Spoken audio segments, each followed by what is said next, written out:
França, esqueci agora o primeiro nome dele, que foi um biógrafo dele. Oi? Eurico França, obrigada. Eurico França, que foi o biógrafo do Lourenço Fernandes, ele conta que a Toada para Você fez tanto sucesso que, na época, a primeira tiragem de 1000 exemplares de partitura se esgotou em uma semana. Então foi a canção também responsável por um modismo chamado voceísmo, a partir do qual compositores começaram a escrever canções em cima de poemas que tinham a palavra você. Então tem a Torta para Você, tem o Doce Nome de Você, tem Você, tem vários compositores se basearam um pouco nisso, virou uma moda. Desse período, então, a gente tem todas essas canções. Canção sertaneja, canção do berço, 2 epigramas, que seja A Vida é Primavera, canção do violeiro, Meu Coração, uma canção perdida que é Macumba, é uma canção que foi bastante importante, que foi uma canção que é uma pena realmente que ela esteja perdida, porque ela foi usada pelo Mário de Andrade, foi apresentada pelo Mário de Andrade numa palestra que depois ia virar o livro Música de Feitiçaria, do Mário de Andrade. Quem estreou essa canção, que apresentou essa canção nessa palestra que o Mário de Andrade deu, foi o Adacto Filho, que a gente vai falar um pouquinho sobre ele depois na hora do concerto, que ele era um dos 2 cantores, digamos, prediletos do Lourenço Fernandes. O Adacto Filho é Edir Tourinho, que teve, na verdade, 3 nomes. O nome solteira dela era Edir de Fábrios, depois Edir Tourinho, casada com Eduardo Tourinho, que é o poeta do Noturno, e depois ela se separou e casou novamente e virou Edir Austrangésilo.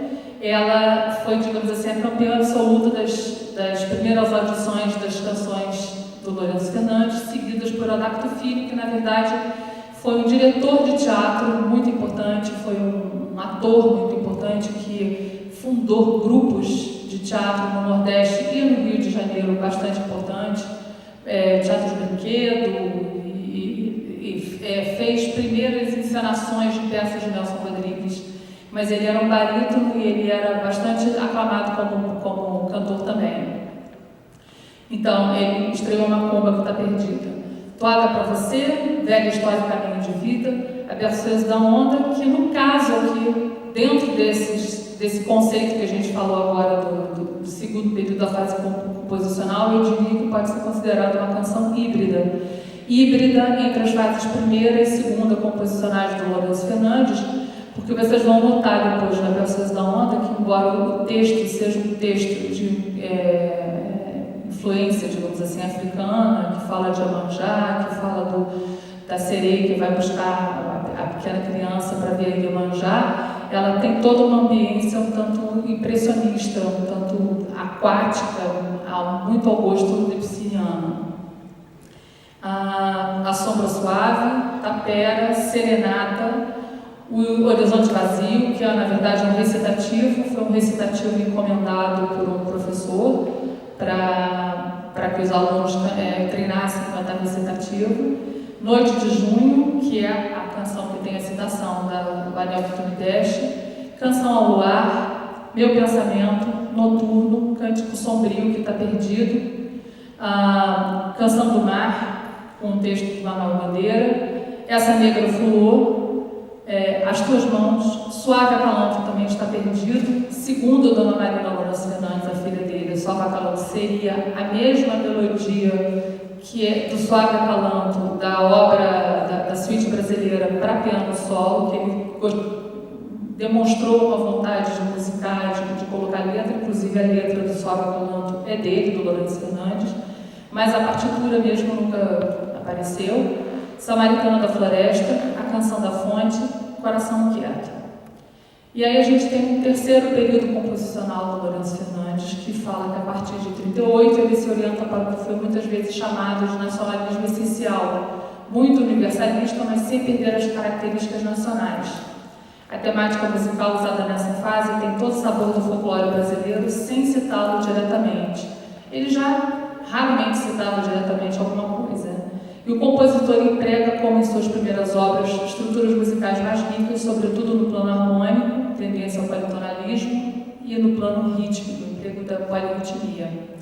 Então, desse período, nós temos Madrigal, Bento da Noite, Elegia da Manhã, Vesperal, que vocês vão perceber que Vesperal é um verdadeiro coral de bar, Trovas de Amor e A Veluda dos Sonhos. E aí tem uma citação bastante importante que deixa bem claro essas três fases composicionais do Lourenço Fernandes. Ele diz: na infância meu ídolo foi Beethoven e na juventude entusiasmei-me por Wagner. Ao concluir os estudos, a Escola Nacional de Música era Debussy que me fascinava com sua nova mensagem misteriosa e sutil. Depois comecei a sentir dentro de mim as canções de nossa terra, os seus anseios bárbaros, por vezes o seu lirismo nostálgico. Creio que foi nessa época que me encontrei a procurar fixar no pentagrama a minha integração com a terra e com o meio ambiente. Agora, amadurecido, virá naturalmente a superação.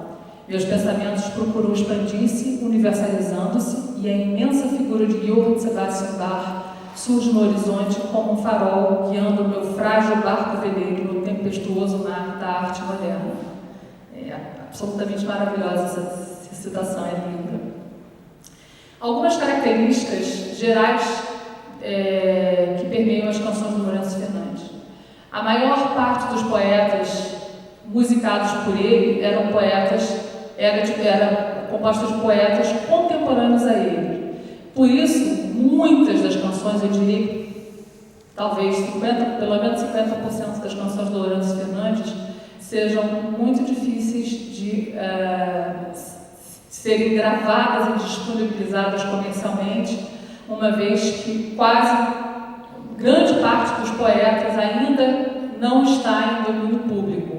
Então você tem poetas como Cecília Meirelles, como Manuel Bandeira, como Jorge de Lima, como mesmo Renato Del Picchia. Os poetas escolhidos eram ligados de alguma forma ao ideal nacionalista, segundo os ideais cunhados na Semana de Arte Moderna de 1922. A maior parte dos textos literários aborda em última instância a morte. Então, mesmo os títulos são todos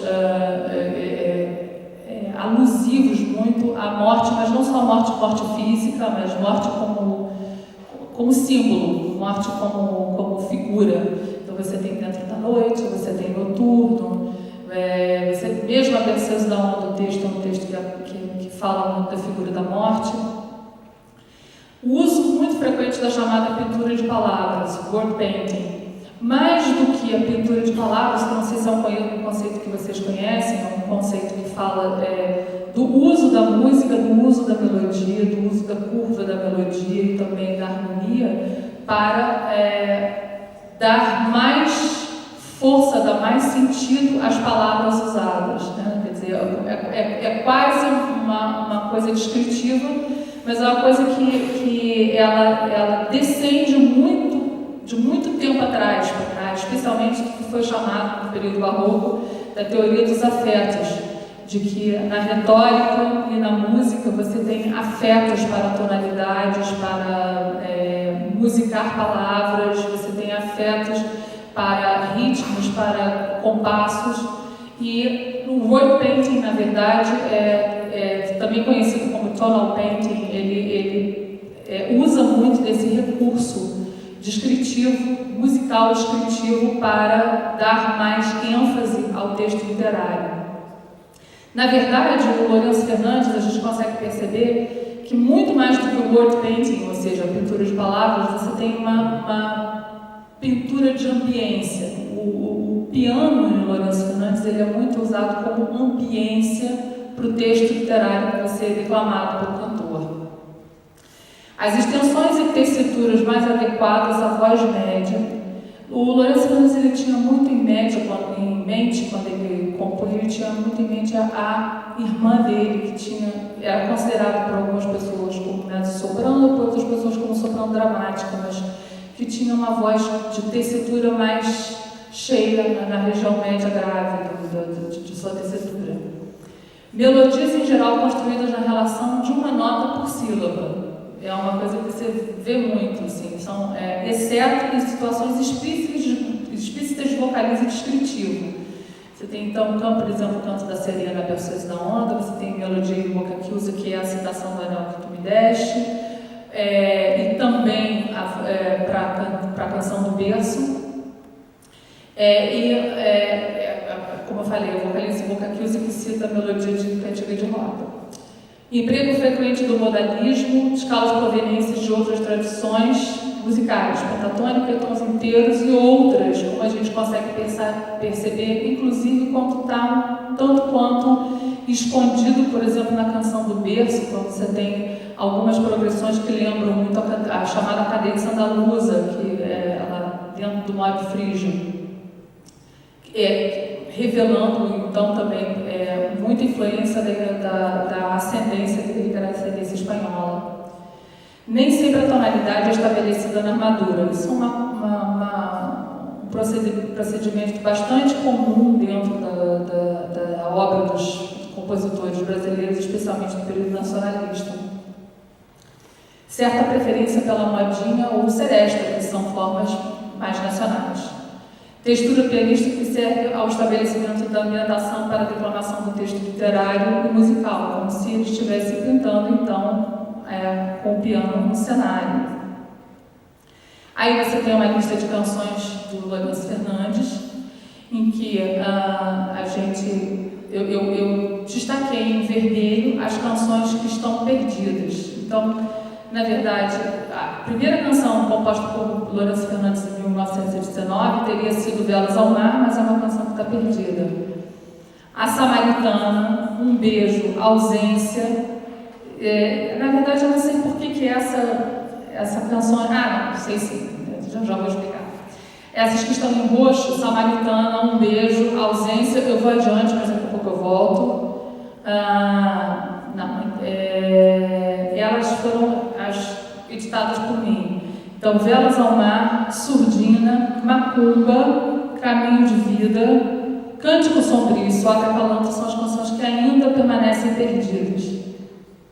E as canções em azul, as canções da infância, Em Nossa Terra e Canção da Primavera, foram canções que, na minha tese, eu não considerei como sendo canções para voz solista e piano, uma vez que elas têm características de canções escolares, para serem cantadas. Inclusive, elas têm uma estrutura muito parecida com uma estrutura de pergunta com responsório, uma coisa que lembra um pouco, para quem conhece, a Linda Rosa Juvenil. Então, você tem um cantor que canta e um grupo de crianças que responde. Então, estão aí todas as canções, o ano de composição e os poetas. A gente pode perceber que a gente tem aí, por exemplo,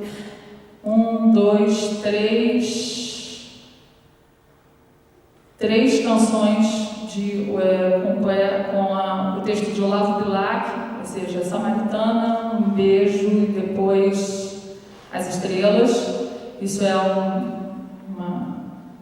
Você tem 2 poetas de todas as canções que são poetas estrangeiros. O poeta é o poeta de... Deixa eu virar aqui. É o poeta de Toire e de Toire. Deixa eu achar aqui. Está aqui, Le Comte de Lille, é o poeta de Toire. E a canção do berço, na verdade, o nome parece muito brasileiro, mas Antônio Corrêa de Oliveira foi um poeta português também envolvido com a questão nacionalista da escola do Garret, que era um poeta simbolista. Né? Essa canção do berço, ela tem uma coisa curiosa, que o título Canção do Berço não é um título muito usado no Brasil para uma canção de niná. A gente usa Acalanto, a gente usa canção de niná, a gente usa cantiga de niná, mas na verdade eu já tinha falado que na Canção do Berço a gente pode perceber algumas progressões harmônicas que lembram a cadência andaluza, que na verdade a Canção do Berço ela seria uma tradução literal de Canción de Cuna, espanhola. E, embora essa Canção do Berço, o título original do piano não tenha sido Canção do Berço. Você tem dentro do livro dos poemas do Antônio Corrêa, você tem Canção da Mãe e Canção do Pai.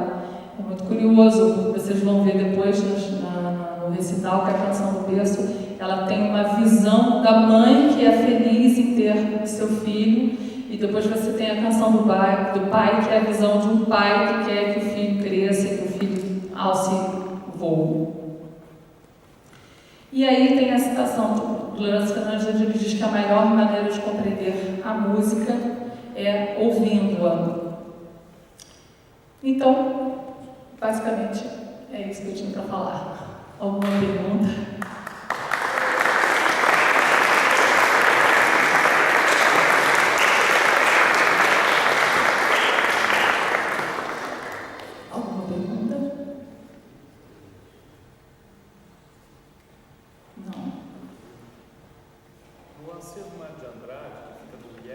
Sim. Você procurou a macumba? Procurei a macumba no IEB, procurei a família do Adacto Filho, consegui, não sei como, chegar na família do Adacto Filho, procurei no IEB, procurei na Biblioteca Paulista, procurei naquela outra biblioteca que fica lá num bairro que fica perto do metrô, procurei na Fundação Gulbenkian, procurei no Conservatório Dramático, que onde o Lourenço Fernandes foi convidado para dar um concerto, inclusive macumba foi cantada nesse concerto. Procurei muito. Esse acervo do Mário de Andrade ele apresenta surpresas, né? Tem. Umas coisas assim. Tem. Foi inclusive nesse acervo do Mário de Andrade, do IEB, que eu tive acesso às cartas do Lourenço Fernandes, inclusive coisas que a gente não tinha ideia, por exemplo. E ficava me perguntando assim, por que é que os manuscritos do Lourenço Fernandes das canções sumiram? A gente sabe que existe, assim, a maior parte dos manuscritos das canções dele, manuscritos autógrafos, sumiram. Você tem 3 ou 4 manuscritos, você tem Coração Quieto, que é a letra dele, você tem... agora eu não me lembro os outros manuscritos, mas é muito pouco que ele tem. E a gente sabia que existe uma relação muito turbulenta entre a família do Lourenço Fernandes, ou seja, a primeira mulher e os filhos, que eram filhos do primeiro casamento dele, e a segunda mulher, a Helena. Não havia muita comunicação entre eles, inclusive existem histórias assim depois da ópera do Lourenço Fernandes, da primeira família, para conseguir ter a partitura, enquanto ainda o público batia palma, a família catar as partituras na orquestra para poder ter, para não sumir. A gente ficou se perguntando, ao mesmo tempo, a dona Helena, que é a segunda mulher dele, parece ter sido uma grande, ela foi uma grande entusiasta da obra dele, tocou muita coisa dele, foi de certa forma, uma verdadeira embaixatriz, embaixadora, divulgadora da obra dele. Mas, como ela não deixou descendentes, a gente considerou que estava perdida essa obra. Eis que quando, no acervo do Mário de Andrade, eu acabei descobrindo por que isso.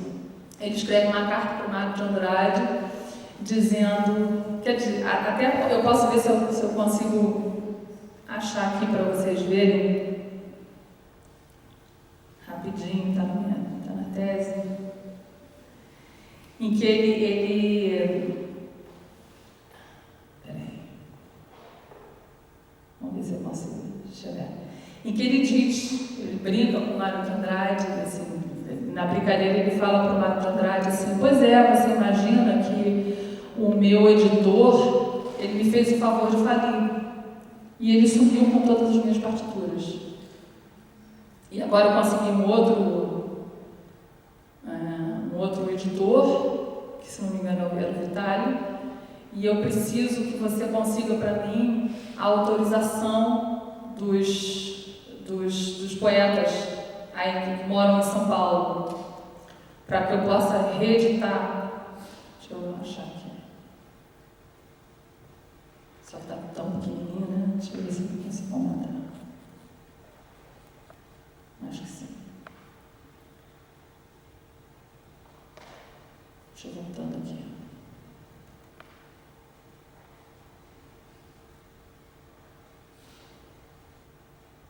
Aqui, está aqui. Meu caro Mário, esta vai curta e mesmo em papel de jornalista. Como você sabe, o editor Bevilacqua teve a amabilidade de falir e desaparecer com contratos manuscritos, etc. Fiquei numa... desculpa. Pulou aqui. Fiquei numa situação engraçada como autor, sem saber se era, tem um erro até para corrigir, ou não, dono das minhas próprias... Deixa eu diminuir um pouco, tá? Então aqui não dá para ler. Dono das minhas músicas e durante esse tempo com um bom prejuízo moral e material. Felizmente, estou em conversas com outro editor, mas esse exige, aliás, de acordo com a lei, que eu apresente a autorização dos poetas nas músicas de canto. Assim, venho pedir a você que me envie a sua gostosa autorização para tratar para você. Queria, ao mesmo tempo, pedir um grande obséquio, que você me arranjasse a autorização de Cassiano Ricardo para Tapera e Marcha Triunfal, que era uma obra para coro, né? E a autorização de Menato del Pique para serenata extraída do Juca Mulato. Atrevo-me a pedir isso porque eles moram em São Paulo e eu não os conheço pessoalmente, mas sei que o meu bom amigo considerará isso facilmente. Quer dizer, eu calculo então que o Bevilacqua tenha sumido com as partituras, com os manuscritos. Então ele teve que refazer muita coisa. Respondi? Oi? A família do Bevilacqua você não consegue mais encontrar, porque a viúva Bevilacqua, que ficou com o acervo Bevilacqua, ela depositou a maior parte do que ela tinha na Biblioteca Nacional. Algumas outras editoras têm uma, se não me engano, a Bevilacqua e mesmo a Mangione, e especialmente Arthur Napoleão, eles venderam o material para uma outra editora em São Paulo, mas que não tem nada, está tudo absolutamente perdido, placas de impressão, está tudo perdido. Eu recorri muito àquele artigo escrito pela Mercedes Reis Pequeno, a ex-diretora da parte da música da Biblioteca Nacional. Ela escreveu um artigo extenso e muito interessante sobre a história da publicação e da edição de música no Brasil, no Dicionário Brasileiro de Música. Eu rastreei todo o caminho que ela veio falando, eu fui rastreando tudo. Eu fui a São Paulo, eu fui ao Teatro Municipal de São Paulo, eu visitei quase todas as bibliotecas, quase todos os acervos, e não consegui, eu entrei em contato com os Vitale, realmente acabou. E eles não editam mais, quer dizer, eles até pensam numa possível, quem sabe, um dia, se quiserem, reimpressão, mas não editam mais. Por isso que eu, dentro da tese, editei as 40 canções. Editei assim, no seguinte, eu comecei a procurar por possíveis erros. Existem canções, como por exemplo, se não me engano, Noite Cheia de Estrelas, que tem versões diferentes, aí você compara com a versão com a orquestra e vê que tem alguns erros. A Noite de Junho você tem 2 edições diferentes, uma das irmãos Vitale, a outra, se não me engano, da Bevilacqua, que o início delas é diferente. O início, uma começa com 2 compassos com piano e a voz, e na hora da repetição só a voz repete, e a outra começa igual, mas na hora da repetição repete também os 2 compassos do piano. Então isso é uma coisa que está sendo um pouco também para um trabalho posterior que eu vou fazer, de repensar. Certamente, 40 canções deve ter muito erro que eu devo ter cometido, de repensar e rever os manuscritos, fazer como os manuscritos que eu tenho, né, assim, especialmente os com orquestra e com um pequeno conjunto, voz e pequeno conjunto, que seria o que eu tenho de autógrafo, cópia, naturalmente, de autógrafo para verificar o que pode estar certo ou errado. Pequenas incongruências de harmonia, que pode também ser que num momento de transposição para a orquestra ele tenha decidido diferente, né? Mas algumas questões você só tem esse recurso para achar a solução do que fazer, né? Então, basicamente é isso. Para quem quiser ter uma ideia do que eu fiz, aí estão as cartas todas, com as transcrições. Deixa eu voltar um pouquinho para cima, se vocês terem uma ideia da partitura. Ficou um pouquinho mais, as partituras ficaram um pouquinho mais longas, assim, elas têm mais páginas por causa Chegar para cima. Esses aqui são os originais manuscritos. Então, você tem aqui, por exemplo, um exemplo só, né? Legal. Eu não fiz mais. Então, eu coloquei a extensão, coloquei a poesia e coloquei a transcrição fonética. E aí elas ficaram um pouco mais longas. Isso ainda vai ser revisto para... Já está disponível na biblioteca do banco de teses da Rio, né? Obviamente, dentro da tese. E eu gravei as 13 canções que eu escolhi. Mas, basicamente, o trabalho foi esse. Oi? Na realização da sua pesquisa, você chegou a coletar alguma das cartas que ele trocou com o Curtilândia? Com? Curtilândia? Não, porque para o que eu precisava, eu precisava das cartas com o Mário de Andrade. Aliás, eu quase não consegui as cartas com o Mário de Andrade, porque no dia que eu fui visitar o IEB, no dia seguinte eles iam fechar durante um ano para mudança. Eles se mudaram na época, eles mudaram de edifício. Então, quase não consegui as cartas do Mário de Andrade. Foi assim, em cima da hora, eu não sabia. Não pesquisei, não. Isso não. Sim, mais alguma pergunta? Então, tá bom, muito obrigada.